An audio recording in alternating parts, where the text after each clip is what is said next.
Ah, Oh boy. Hi. hello. Welcome Hi. back, I guess. Yeah, it's been a while. Mm-hmm. Mm-hmm. Yes. Okay. This show is called You're You're Doing It doing it Wrong. wrong. You're probably doing it wrong. And I'm we're probably doing it wrong for sure. 100%. Yeah. Yeah. Yeah, for sure. All the time. Um, I'm Mia. I guess we should introduce ourselves. Who are Yeah. you? I don't always know, but today, I'm feeling fairly confident that I'm Mia Schachter and I'm an author. I have a book coming out, which I Oh, can officially announce. It's available for pre-order. It's called How to Do Consent Without Sounding Like a Robot. Um, how apt for today's subject, by the way. yes, true, true, true. And yeah, so you can pre-order that now. I'm an educator. I teach about consent and boundaries for all kinds of people pleasers, artists, therapists. I'm an artist, I'm a musician, I crochet hats. Oh, wow. Okay, I'll stop there. How about who are you? Who am I? I'm Risdon Roberts. I'm also a consent educator, a surrogate partner, therapist, a whore, um, yeah, a sex coach and expert. And yeah, that's what I do. I talk to Great. people about their boners mostly. Yes. Yeah. Yes. Very, very important work. I don't say I'm not being facetious. I That's know you're not. extremely important work. It both is and is not. Sure. In this particular moment, I'm like, what do we have beyond I'll quote my partner, beyond like community and corporeal, what's the body, corporeal Yeah. pleasures, Mm. And if someone can't have that or like feels that they don't get to have that because their dick doesn't work, Risden, you're doing a huge service. Yeah, people definitely be acting weird when they can't do the human stuff that they want to do. Yes. They be coming Yeah, out sideways about it for sure. totally. Yeah. Yeah. So today, Mm. today we wanted to talk about something that we've both been watching unfold on social media. You should see Risen's eyes right now. They look like they're on springs about to pop out of her face. Um, and the larger thing we want to talk about though is like power and responsibility Mm-hmm. and what it means to as I've heard it described, be like a symbolic exemplar. Yeah. And I can define that term if yeah, I Yes, should do that. Okay. please. So I'll define it by telling you how it like came into my life and my awareness. I had a call from my rabbi, and this was actually the same call the day that my tapeworm came out, Oh. that I wrote into my Mm-hmm. show, into my musical. Um, but I don't address this in the show. I but so that day I told him, this is kind of crazy that you're calling me. I just shit out a tapeworm. And then we talk about it a little bit, and then he was like, so besides that, like, how are you? And I, at the time, was sort of struggling with this experience that I was having, like a recurring experience where I would meet someone through my work, whether they were a colleague or a student or someone who became a friend, and I could feel that I was like being put on a pedestal and kind of held to these like outrageous standards, like inhuman standards that I really didn't like. I didn't say, Mm-hmm. I'm the best at this, or like I know what's right and I know what's wrong, but that people were kind of ascribing that to me. Mm-hmm. And then what would happen is that when I made some kind of mistake or got stressed or, like revealed myself to be A human. merely human, Mm-hmm. right? Mm-hmm. I would fall so far because I started up so high. Mm-hmm. And it would be experienced sometimes as like a betrayal, not like what happens when like a regular person fucks up, but like Mia should have known better and it's this like huge fall from grace, and they feel like you've betrayed their trust, and then they want nothing to do with you, and often then it becomes now you're the villain and you're evil and you're horrible, and somehow you've misled them and yada yada. So I was like describing this to him, and I was like, it's rough because it's getting in the way of like my ability to have like form relationships Well, and to yeah, trust people. if you're literally consent messiah. Yeah. Right. Like people see me as the arbiter of right and wrong and yada yada. Mm-hmm. So, and he just goes in true rabbi fashion. He goes, ah, the symbolic exemplar. Oh, I can hear the Ah, yeah. yeah. Ah, yes. They They really talk like that, huh? Not really just in the do. movies. Yeah. No, they really do. So, and I kind of had this like moment of clarity, it's so powerful to name something, right? And Mm-hmm. like in that moment, I thought, oh my God, yes, of course. Of course, rabbis know what this is. Of Mm-hmm. course, therapists know what this is. Of Mm-hmm. course, teachers know what this is. This is, and I more recently found out that rabbis actually like in their training, they get taught about this phenomenon Mm. and like warned about it because it becomes why you can't really make friends with your congregants. Like you certainly can't date them, like things Mm-hmm. like that. So anyway, having that term really opened up a lot for me and clarified a lot. And now when I teach my consent educator training, I do a whole unit on the symbolic exemplar because I'm like, you should be aware of this, you should prepare for this, you should know like it's not going to be very easy, and I wouldn't recommend trying to be friends with your students. I think it's like a rare thing that's possible. You and I became friends Mm-hmm. after that, but I think we were both like pretty established in our career. Like you never saw me as like better than you, like we Mm-hmm. were, I don't know. I always felt like we were equals. You have an area of expertise that I don't, and vice versa. Mm. I'm just as likely to sign up for one of your classes, Oh, that's nice. of course. Um, but that's not always the case and blah blah blah. So I've talked about this phenomenon as like, you should be aware of this and here's how to kind of mitigate it and what to look out for. And but I also even more recently have included in that discussion that it comes with a huge responsibility. Mm-hmm. Being looked at this way, whether or not you asked for it, whether or not you want it to be true, Mm-hmm. you now have a really big responsibility. You can't just say whatever the fuck you want. You can't just make shit up. People are looking to you as an expert, as an authority figure. They're looking to you for guidance, and you have to take that really seriously.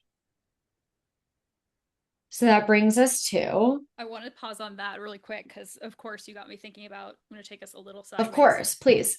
about Chapel Roan. Spit take. Mia's drinking water, and I thought they were going to spit take on me because why am I bringing up Chapel Roan right now? But it is interesting. It's like what degree are we responsible? And because we can't be responsible for other people's projections or expectations or whatever. But one thing you said that I think you are responsible for, I think your words were not making stuff up. Yeah. Yeah. I think you do owe people not entire honesty. Like as a sex worker, I don't tell everyone all of my story, right? Like I don't owe everyone my entire honesty, but I think I owe them like a lack of dishonesty. Does that make Yes. sense? Or Yes. something like especially if I'm going to put myself forward as a public figure, and especially if I'm going to put myself forward as a thought leader, specifically, not a pop star, but a thought leader, Right. then I think you do owe it to the people that you're talking to and sharing your ideas with for those ideas to at least be like sourced from an authentic place, let's say. Yeah. A Yeah. verifiable place, even if it's just your own experience, I feel like. And it's how you position it too. We've talked about this. There's a difference between being like, I had this experience and this was my takeaway versus I had this experience and here's the fundamental fucking black and white foundational truth as a result of my one Right. experience, right? Right. Right. Yes, I don't know the specifics of what you're talking about with Chaperone. I have a little bit of that information. I know there was something. I She's know. just always in trouble. I She's know. always in Well, trouble. people love to hate on her. Oh my God. Yeah, and like she does not owe anybody niceness. I don't. I really don't understand that. Would I feel differently if she was mean to me? Maybe. If she was mean to me, I'd come. So, Yeah. Chaperone, if you're hearing this, I My really God. want you to be mean to me. Just waterfall in your pants. Yeah, right. So okay. So like being a pop star though is very different. You're Yes. not positioning yourself as a thought leader, as an expert or whatever. Um and often people aren't, but that gets thrust upon them. And then I think like to deny your power often sounds like um or often is insecurity. Like it's someone who says like who me? How could Mm. I be? Like I'm just little old me. Or like I'm just a regular person or I didn't ask for this. Like I don't want anyone to feel uncomfortable around me. Like that's often what it sounds like. Mm. Um It's reminding me of Tyra Banks in the America's Next Top yeah. Model doc, where she's like, "You wanted this." It's like, bitch, I was 12 years old when this show Yeah. came out. Like, Mhm. you can't just give the people what they want. You have a responsibility beyond that. Yes, yes. So, right, like I used to really fight the term expert. Mm. People started calling me a thought leader, and I was like, wow, okay. Cool. Whoa. Neat. Is there Yeah. any money in that? Yeah, no, No. no. But but I eventually, you do eventually have to find that confidence to go like, all right, people are looking at me this way. They trust me. Hmm.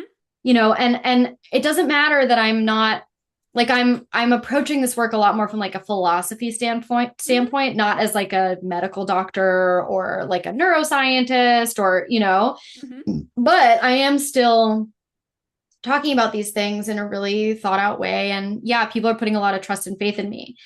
So on social media, I know I took us so far left. I'm sorry. no, it's Yeah. fine. On social media, this happens in a way, and sometimes because something goes viral, Hmm. it can happen overnight. Mm. And I do give a lot of grace to like people who suddenly find themselves in that position where you have to acclimate. Like you don't immediately understand what it means. Hmm. Hmm. Um, but this brings us to, do you want to? Sure. Yeah. This account, Rustic Peach, which to me just sounds like a metaphor for anal. Again, I don't mean to make Mia's drinking water almost spit, but before we're done recording today, I will make you spit take. Okay. That was very close. This account is Rustic Peach. I don't know. It seems like I don't even know what you would call their niche. It's like what they sell courses on like communication, I think, right? Sure. Interpersonal. Yeah. Sure. Something like that. Yeah. And it has like the vibe is a little like spiritual kind of woo, whatever, thought leader, expert, positionality. But Femme. yeah, femme Yeah. person. Yeah, there's definitely a little like I don't think that this person ever comes out and says like divine feminine, but there's a little bit of the like mudras in the grass in a maxi skirt kind of thing Sure. happening. Like I'm very familiar with this type of person, and I think you sent me the reel originally, Yeah. and it was going pretty viral. It was this person, Rustic Peach, this woman, I doesn't have their pronouns in bio, but I think has referred to themselves as a woman on the Mhm. whatever. Um, is having I guess like the thing when you're in the shower and you had a fight with somebody and then you start role playing the fight and what you wish you had said. It's Yeah. basically It's that. that. Where they've recorded like the Michael B. Jordan twin thing of like Yeah. like you're in opposite sides of the frame and you're cutting back and forth so it looks like a conversation. And the conversation is, I think it was how she wished her friend had talked to her when they were having conflict. And how they could have avoided like a friend breakup. So it was like Yes. partially it was like her processing this Yes. friend Yes. breakup. Yes. But it was a fantasy of Right. how like basically, and this might be a little intense to say, but it was like, if my friend had said this to me, we would still be friends. Yes, and the title on it said like how friendship breakups could go if people could drop their ego or Yes. something like that. Yes, which is Right. already, ego to me is this spiritual buzzword thing Yeah. that I'm like, what are we talking Yeah, about? what does anyone actually mean when they say that? Like, are you speaking about the Freudian ego or are you Thank speaking you. about like the artist's ego? Like, yeah, Yeah. I don't know what anyone's ever talking Yeah, about. yeah, yeah. Right. So she role plays this thing Mm-hmm. and I was intrigued. It came up on my like explore thing. I was intrigued because I am terribly sad to be going Mm-hmm. through Mm-hmm. a friend breakup with like one of the best friends I've ever had. And I hope that there's possible like potential for repair there. So I thought like, okay, like let me see, I was very Totally. curious. I was not like I thought maybe I'll relate or I'll learn something, I'll find and I was horrified, Risdon. I I was literally triggered. uh, Hashtag triggered. yeah, Yeah. yeah. I mean, the way so there's like in this conversation, it's there's almost no understanding for the Mm-hmm. friend's position. Mm-hmm. Mm-hmm. Mm-hmm. Like oftentimes when I'm reenacting stuff like that for myself, I'm trying to imagine like what would you say to me Yeah. The in response? I feel like this is such a part of like the neurodivergent experience, is being like, what Mm-hmm. could that other person possibly have been Right. thinking? But Right. the video shows no None of interest no. in the other person's experience, the friend's Right. experience. Right. And the friend just sort of kowtows to Yeah, is an affirmation machine. Like right. the main character is like, when you did this, it hurt my feelings or whatever. Yeah. The hallucination of the friend, I'm using that word for a reason, is Mm-hmm. sort of like, yeah, like, I'm really, you triggered me, I'm bad at this, I should have been there for you. There's no like, hey, I fucked up, and the thing is, like, the reason this affected me is because, and I can own this part, but also you did this. There's no None like, of that. no, it's entirely this fantasy of the friend exists to affirm the subjective reality of the person who made the video. Yes. So, and it's said so the main character says like when people have like feelings about outcomes in my life, I need them to acknowledge like what it took me to get there in order to feel seen. I almost died in that process. And I don't know what happened. There's Sure. no context Mm-hmm. other than in the caption, it says that this was a conversation about how our main character here, the process that they underwent when they bought a house. Mm-hmm. Not that buying a house can't be challenging or Sure. complicated, And we know but people have done it. we know people have done it, but it's a little bit tone deaf, I would Yes. say, Yes. to say like your feelings about this are invalid and then to like share about it in this way. I'm like, I've already lost a lot of compassion or patience or buy-in to this conflict. Yeah. Yeah. So watching this video, my immediate takeaways were like, this is an incredibly narcissistic way to think about a conflict. Like you are Mm-hmm. in no way considering where that person was coming from or what Mm-hmm. their experience was like in this. Mm-hmm. Also, the way that she was speaking was from this like incredibly calm, like grounded place in a way that Yeah. I was like, to ask someone to be this calm, like when they're activated, I think is very unrealistic. Yeah. And I see this a lot in this sort of like pseudo spirituality space where there's this like superiority, and it has a lot to do with whiteness, frankly, of like, I win because I don't yell. I'm calm, therefore I am winning this argument. I'm better than you, whatever. But it's less rooted in like cultural paradigm and more like, I'm more evolved spiritually because look, I'm not getting angry. it honestly is very creepy to me because I'm like, you're a human being. It's kind of it's manipulative. 100%. Yeah. Yeah. So, okay, I'm working. This is where it gets spicy, y'all. Right. We tried to restrain ourselves, but we simply could not. We couldn't. So I looked in the caption, and one of the main like sentences in here that really jumped out was, there's nothing shameful about wanting quote unquote unilateral attunement from another person, like in a crisis like this. Mm-hmm. So I started looking through the comments. Yeah.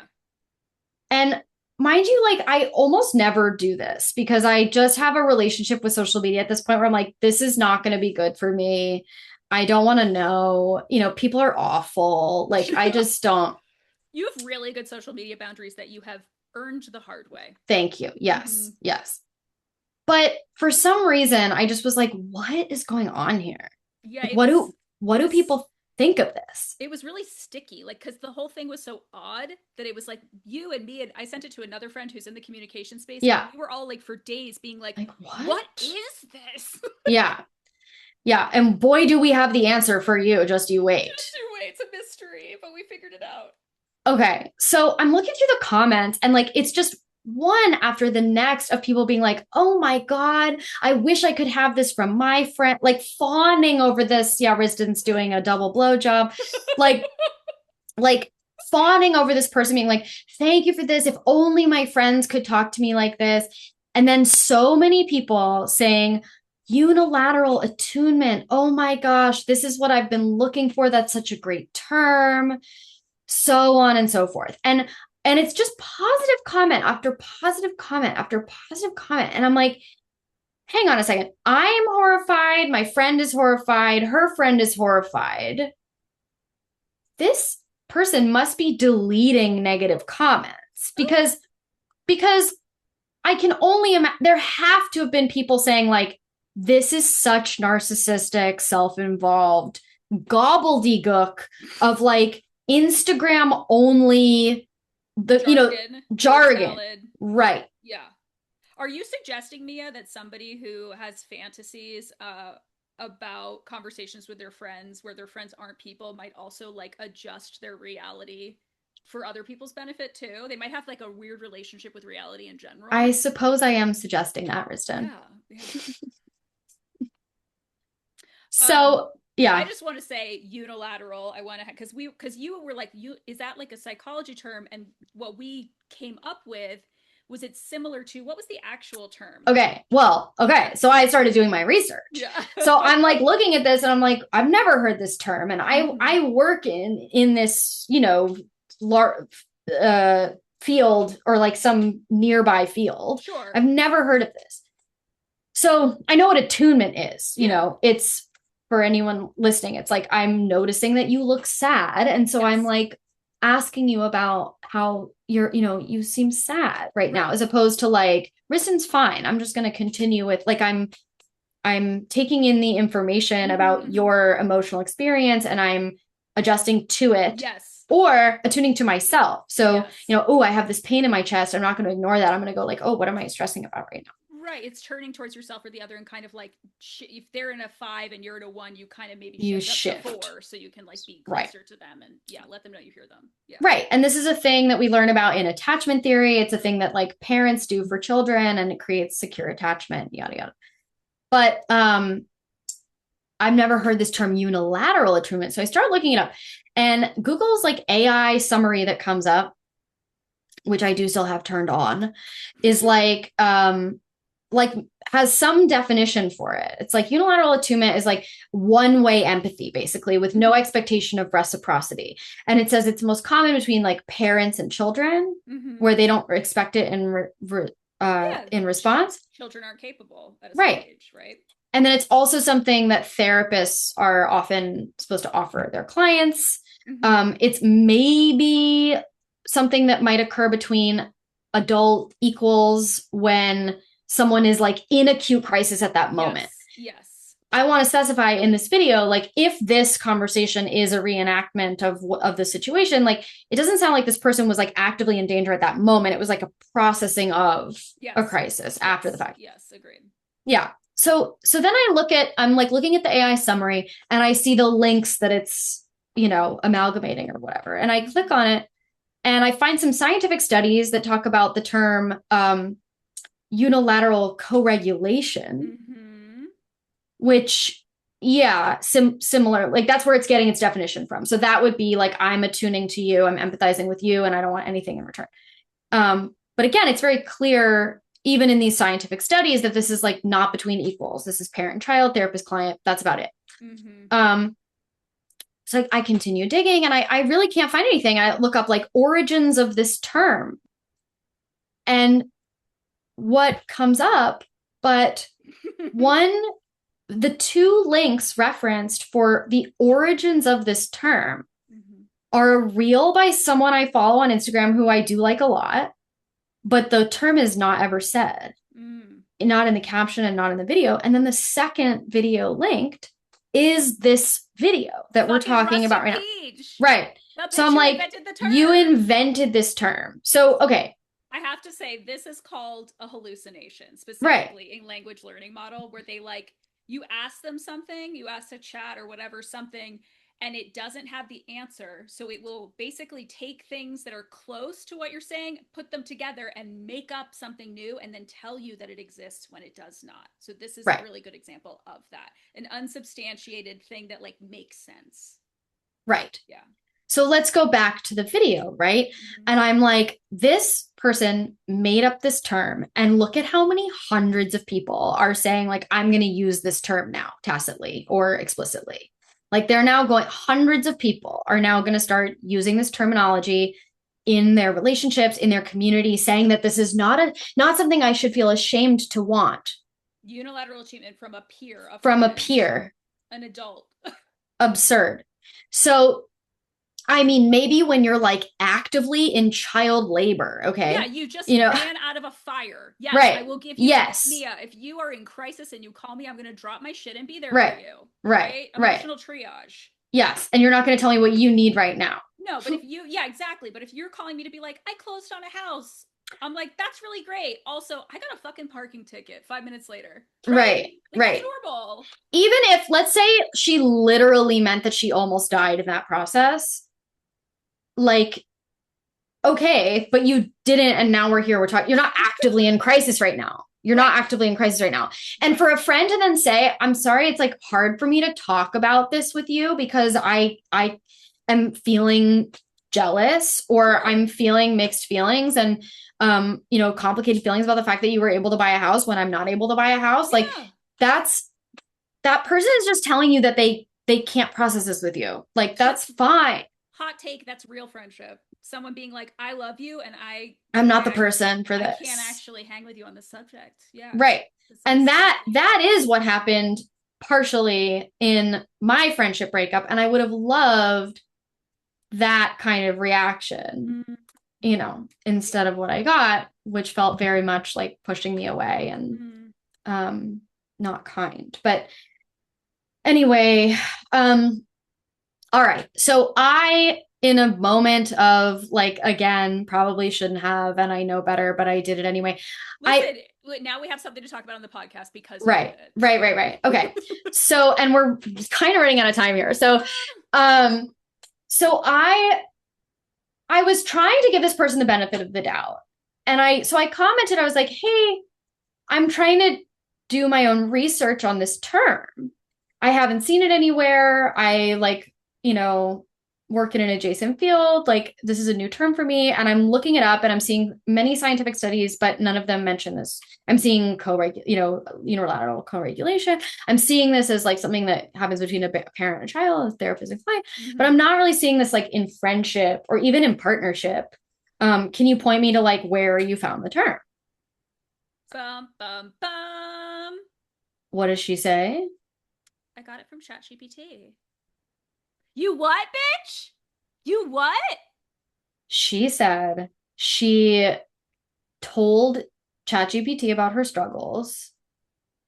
And ChatGPT told her that this is what it was that she was looking for. Is it me you're looking for? I gagged. I was gagged. Yeah, I'm the problem. It's me.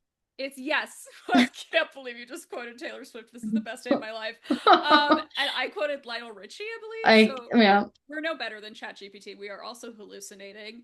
Um, I was so gagged at this, and the more I've thought about it, the more I'm less gagged because I can't believe how normalized the use of ChatGPT is. Period. Yeah. For so many reasons. But as somebody who's positioning themselves as like one who advises others on how to communicate and interact with others, to use a device that blurs the line between the intrapsychic and the interpsychic, meaning like when you're using ChatGPT, you don't know if you're talking to yourself or something else because it's both simultaneously. It has literally been shown to cause psychosis and exacerbate psychosis in people who are predispossessed to disposed. Thank you to that. And what is the word? It's inherently sycophantic. Sycophantic because unlike a therapist who is, has a licensing board, mandated reporting, blah, blah, blah, blah, blah. ChatGPT's entire job is to just keep you coming back and stay subscribed, baby, at the $20 level or the $200 level. I don't give a fuck. So they're just going to tell you it's an affirmation machine. Yes. It's going to tell you exactly what you want to hear. I mean, it's designed to do that. It is designed to do that. So, okay. So that brings us up to, yeah. So then someone responded saying like, you shouldn't be so like I would be embarrassed, They shouldn't be so glib. Right. To like say that I got something from ChatGPT. And she responds like, well, I did. Like, so what? And here I am just thinking like to bring this back to our conversation originally about power. Like this content creator is not reckoning with or like unwilling to accept, it seems, that, going viral, it's something that can be very exciting. It's something that can bring you a lot of unwanted attention, as we know, I know. And it's something that does, like, neutrally, it's not positive or negative, gives you a lot of responsibility because you have just introduced a term to now thousands upon thousands of people that was made up for you by a chatbot designed to tell you exactly what you want to hear. So unilateral attunement, let's assume we're going to say that's like now a term. Sure. Is something that ChatGPT can offer you. Yes. It's something that ChatGPT is saying that it sounds like you want. Need even. Deserve even. Right. But that does not mean that it is, in fact, a reasonable thing to ask for from other people.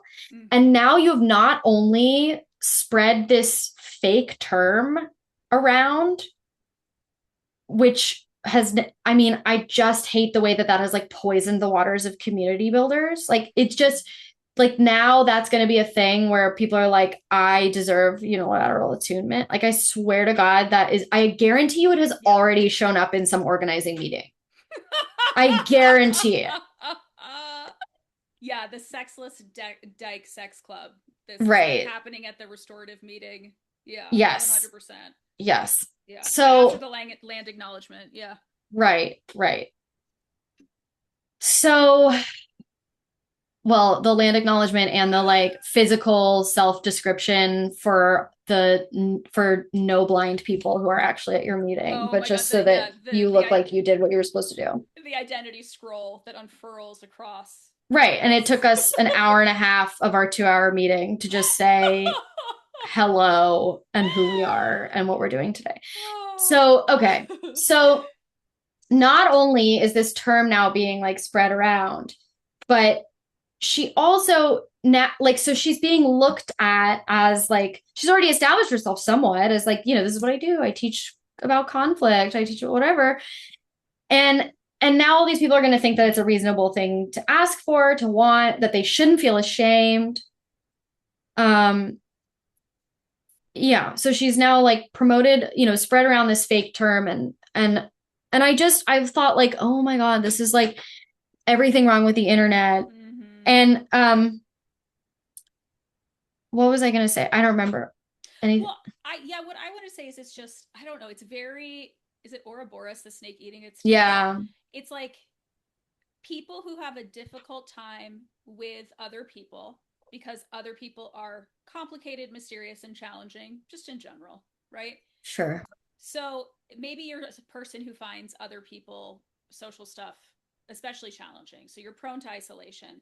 You develop a relationship with this chat GPT, which then makes it even fucking harder for you to actually learn how to interact with people because it trains you to think that the relationship you have with chat is normative and should be what you expect from other people. So if I'm in my house dealing with chat 10 hours a day, and then Mia and I go to lunch 3 days from now, and Mia is like, I don't know, telling me about their life and making like normal like demands and expectations of like me engaging and being there for them. I'm going to be like put off by that because my primary relationship is with a divisive unilateral attunement that hallucinates ideas for me and is a fucking affirmation machine, Yeah, right? So then I'm just like less and less interested in actual human relationships, more and more dependent and interested exclusively in these chat relationships. And then, of course, I'm going to think that, like this person did, that the expectations that I have gained from having only relationships with chat are what I should expect people to talk to me like a fucking AI subscriber platform based robot. yeah, It's like, it's just, that's what's, it's like, it's just the snake eating its tail. And it's frustrating. It's interesting how much this in particular has rattled both of our cages and some of the cages yeah. of people also in the space because like I'm constantly seeing people do things that I'm like, Who cares? yeah, I'm like, Whatever. I don't like that. And I move on with my life. But for Right. some reason, this one has been particularly sticky for all of us. Yes. Yeah, because there's so many different facets to it. I mean, I think the blatant disregard for like how much power and therefore Mm-hmm. responsibility you have, I think is like really upsetting to me. I was already writing an article about that when Mm-hmm. this happened, so then I ended up like addressing this in the article. Um, but then also, yeah, the chat GPT of it all just like blew my fucking mind. So I mean, I couldn't believe like when she said that, I was like, I can't believe you're admitting that. yeah, it's really odd to me how some people are just like very comfortable using it. And I Mm-hmm. don't want to say what that line is. I don't know what it is, but then I mean, I'm horrified. To me, it's like Yeah. it's horrifying that people use it. And other people are just like, yeah, I have professors in grad school who openly are like, well, just use ChatGPT. I use it for this. I use it. I grade your papers. I'm like, what are you fucking talking about? It's so insulting to your profession, to me. I'm like, just use Google, you fucking weirdo. What are you, an idiot? I mean, I truly like it's really hard for me to be in any way kind and generous when people tell me they Yeah. use chat because I just think it's so remarkably unintelligent. I know. I told you that I used it a few years ago to design like a boundaries quiz that was like on my newsletter. And Yeah. it was like at a time, it was just a different time. Yes. 2022. What I don't Something like, 2023. Sure. yeah. And now I've just taken it down because I'm like, Mm-hmm. oh my God, I don't at all want to be. I mean, I have friends who use it in ways that I'm like, sure, whatever, like I'm not going to use it for that, but I get why you're using it for that. One of the ways that I've heard that I thought was interesting was like to put in a bunch of stuff that you're thinking about and you're like, can you ask me questions about this Mm. to like get me thinking about, or like or to what am I maybe missing here? And then you get to that, because that turns it into like a brain training device where it's getting me to think differently as opposed to like reliance on it. The thing that's challenging though is like I keep, because I this is and turning into a special interest of mine, and I keep reading about it where people are like, they'll tell the device or whatever you want to call it, the chat, to like just help them with this, don't do this. They'll set boundaries and parameters, and the chat just overrides it and ends up becoming relational, becoming kind of like mystifying and being like, oh, you're like this messiah character, and like it becomes this sort of supernatural thing, and it starts going into parts of your work that you told it not to. And the thing that's crazy is, like, I forget what the word is, but literally the people who have designed it, like OpenAI, are like, we do not know how it works. And that's what's so crazy to me. I'm like, I don't know how a lot of things work, okay? But I didn't invent them. And I don't, like, to me there just seems to be such a boundary in my brain with, like, maybe this is capitalistic, but I just feel like if, like, there's something about earning knowledge, I don't know, that I'm just like, and also I would like, what is it, 20% of AI results are fake, like, it's something like that. And I'm like, why? I can't even form a sentence because it's so Mm-hmm. baffling to me that somebody would use something that's wrong 1 out of 5 times. And Right.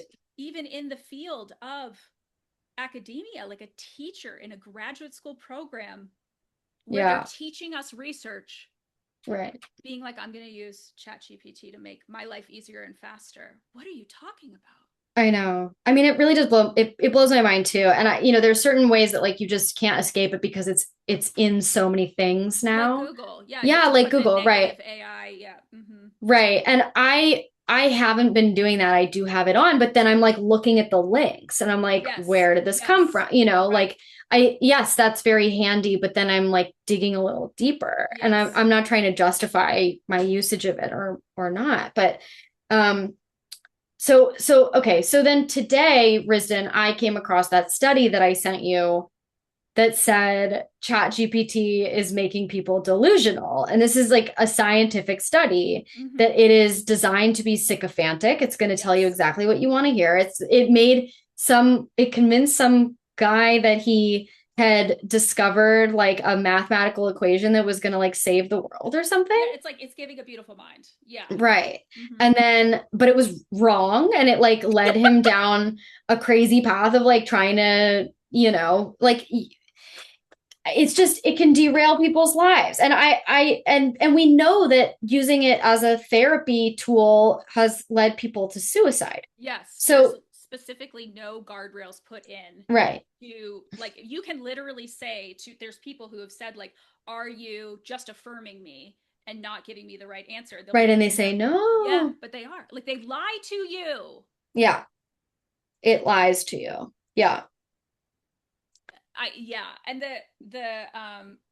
I think it also speaks to, this is way too much information, but how people misunderstand what the point of therapy is. Like, Right. therapy by definition treats a, for lack of a better word, disease, maladaptation, whatever. It's, therapy is not talking and having someone affirm to you your experience, but people think that because of an, like, the trend towards a Rogerian style of therapy, which I take fucking issue with. And that's why people think that it's like this affirmation thing, which also it speaks to the problems with therapy currently and why a lot of people are very dissatisfied with Mm-hmm. therapy. Yeah, so one thing, so I was saying to you earlier that, like, unfortunately, like, the high level, the APA and things like that in the field of psychotherapy and psychology and psychiatry, they're really dependent on empirical research, right? Like, really well formulated and funded long-term studies, et cetera, before they'll come out and say, yes, ChatGPT psychosis is a real thing. So we can't come out and say that formally as a diagnosis in the DSM. However, I have heard from multiple psychotherapists that they have had clients with ChatGPT psychosis, that they have had to institutionalize it. This is like it's a common fucking thing. It's not like some rare anomalous thing. It's like coming up a lot. I have heard from just, like, therapists I know, therapists I work with. It is not like outliner outlying or fringe. And so one of the ways we can help with this is to put some sort of guardrails in with chat that, number one, if suicidal ideation comes up, they need to like report that. Or if psychosis comes up, they need to, because it's clear, right? They need to report that. There needs to be some kind of guardrail. And also, yeah, this like the hallucinations, dishonesty, deliberate misleading, all that shit, like, but it's a product, and we live in late stage capitalism, and people who make this shit don't give a fuck. They want their $20 a month. Yeah, I mean, it's reminding me of like tobacco companies, like why would they be willing to accept or publicize in any way that their product is killing people? Yeah, and they knew, and they were just They knew. waiting on time until it could be proven, which takes a lot of time. Right, right. Yeah, scary shit. Yeah. I guess like to conclude, because we have to, we don't like it. We don't like it. In conclusion, ChatGPT, we don't like it. In conclusion, this reel, we don't like it. It's stressing me out. And this is not to say that I dislike this person. I'm just like, it mostly just felt, it was like putting on a wet wool sweater. Like, I don't know how to explain it. I just feel disturbed and weird about the whole thing. I know. It was a very strange experience because like the video in and of itself, I was horrified. Like just the video, I was like, this is so weird. Icky. I don't know. Icky. Like such a weird interaction. Like people don't talk like this. People do not talk like this. No. Asking people to talk like this is ridiculous. You're asking people to talk like chat because that's what you prefer. And that's a crazy boundary and expectation to have. Mm-hmm. You can't be my friend unless you talk to me like a fucking paid subscription affirmation Delulu service. Yes. Cuckoo. So that in and of itself was really weird. And then I read the caption and I was even more freaked out. And then I saw the comments and I was even more freaked out.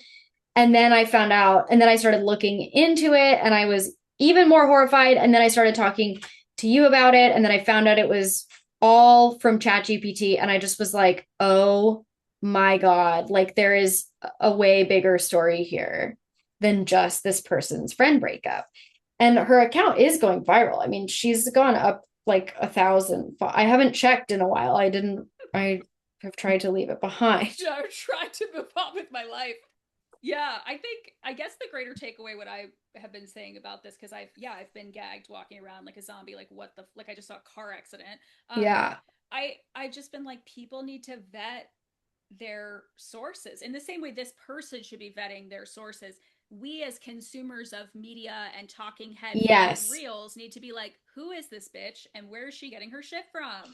Well, that is just an endless issue with social media. Is like now people will there. I had an eye-opening, a moment of reckoning where like I made a post that was like things that I used to think were romantic, but now I think are like codependency red flags. Mm-hmm. And it was like, one of them was like texting immediately after just one date, or like saying that I missed you after we've met once, or, things like that. Right. Mm-hmm.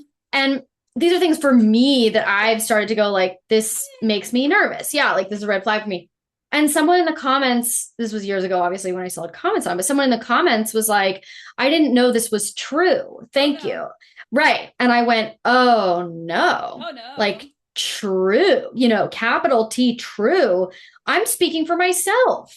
I'm saying this is for me. You need me to literally put on the end of everything for me. Yeah. Like I think this is, and even when you do, it doesn't matter. It doesn't matter. And so like I remember I wrote, or I thought about this reel and I just was like, how many other people are even looking into this besides me? Mm-hmm. They're not. They're hearing this term. They're going, oh, this affirms my own narcissistic, solipsistic, myopic view of the world, that I think that everyone, my partner yesterday was joking about the idea of universal attunement, that like you want the whole universe to just like turn towards you and like be like, whatever you need. Sounds great. Yeah, sure. but leaves room for like no one else's authentic experience. Like Right. Do how you boring. actually want to have relationships with people, or do you just want to be, yeah, King Baby? Right. Great movie, by the way. Mm. King Baby. What the fuck was I gonna say about that? Oh god damn it. I don't remember. Universal attunement. Um, Let's spend the next 4 minutes trying to figure out sure, what Risdon where, was gonna yeah, say. where and which hole in my brain that thought buried itself. Well, we were talking about how like people are not media literate and they're not going to Yeah. do their research. Yeah, Like, I just have this, I posted a video today where that I found that even though I was like over 3 minutes, which you're not supposed to do with reels because it limits your reach, I still was like really oversimplifying a paradigm that I talk about with erectile dysfunction. And I use the term sexual nervous system, which is something I hallucinated, right? But it's not a real term, but I'm talking about the nervous system and how it affects our sexuality. So it's like I'm just making up a term and I'm talking about these two pathways, but there are so many pathways, right? But I'm using language to oversimplify to serve like the general point of what I'm trying to say. But if somebody watched that and was like, great, sexual nervous system, and oh, there are only two pathways, like, yeah, like there's potential for that to happen. The only way that I feel slightly better about that is that I'm like, well, I generated this and synthesized this yes, information, right. right? But it's Yes, still like the nature of the beast is that there's right. something like a level of authority that's good, but I don't know everything, bitch. And No. I love all of us being in communication with each other. And I like it feeling like a ongoing unpeeling figuring out together, but that's not really how it actually works. It feels much more like the pedestalization and I'm now the expert. Why? Because I have a ring light and a fucking camera phone? Like what the fuck? Well, yeah, but Risen, like that's the responsibility that you now Yes. have. Yeah. Yeah. And for me, I'm like, I would never like make something up, especially because what I do feels so vulnerable. The populations I work with are so Hmm. vulnerable. Like that would be super nuts. I don't think it's making something up to like synthesize Mm-hmm. information into a term that is shorthand, Yeah. like we've talked about, you call it leftist pillow talk, or like what I Mm-hmm. call social justice math or social Mm-hmm. justice puberty. But like that's not, but yeah, like if people want to run with that, whatever. I think there's, yeah, to get something from a robot that's designed to tell you only what you want to hear is a little different. Yeah, I mean, it's like it's this whole thing of like, if you believe everything chat tells you, you probably are the kind of person who believes the stripper likes you too. And I'm gonna say, as a Hmm. stripper, I like you, but I'm gonna Sure. tell you whatever the fuck you want to hear because you're paying my rent. The end. I'm not gonna challenge you. I'm not gonna tell you something you don't want to hear. I have an objective, and it's to get your money. Hello, how is that any different? I know. I know. I use less water. That's what's different. Yes, that's true. That's right. Oh man, I don't know. I can't say like what I hope for the future, or like what Oh Lord. I stopped looking at the comments on the page because I just was like, I don't want to get into like a argument with Mm-hmm. anybody. I said my piece. I don't know. She could have blocked me for all I know. I don't know. If only you were a robot, then she'd be Right. able to talk to you. Right. I guess we should probably wrap there, right? Yeah, well, you have a 3 o'clock, right? I do. Okay. It was really cute to see you. I I like know your you shirt. too. Oh, thank you. I'm glad we're back. Me too. We'll do this again soon. So Yes, I hope everyone has road trips coming up because we have a lot more to we talk got a lot. Yeah. about.